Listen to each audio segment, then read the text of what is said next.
This is Marshall Gittler, Head of Investment Research here at FXPRIMUS, bringing you my North American opening market comment for May 31st.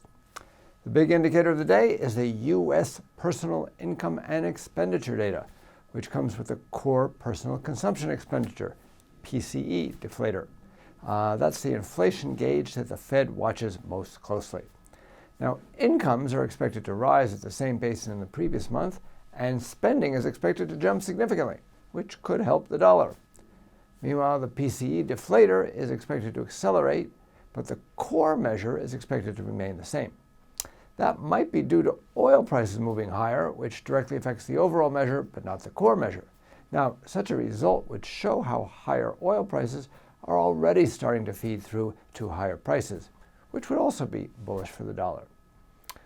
Canada's March and first quarter GDP figures are expected to show surprisingly strong growth, but I don't think anyone will pay much attention to them.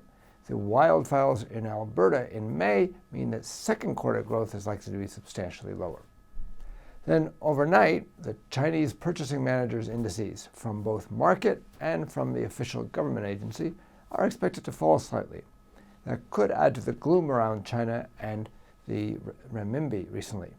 Dollar renminbi is now challenging the highs of last January when fears of a weaker renminbi were roiling the FX market. That could hit the Australian dollar.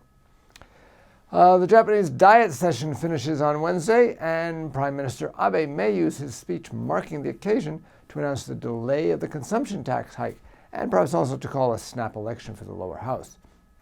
Now, the rally we saw in dollar yen on Monday demonstrates that these actions, which, by the way, are by no means certain, would tend to push dollar yen higher. In other words, weaken the yen. On the other hand, that means the yen would probably strengthen if he decides not to do so. Finally, the growth of Australian GDP is expected to slow somewhat in the first quarter, which could dampen the Australian dollar. This is Marshall Gittler, Head of Investment Research at FXPRIMUS. Get more market insights on our education pages and turn your trading ideas into action with FXPRIMUS, the safest place to trade.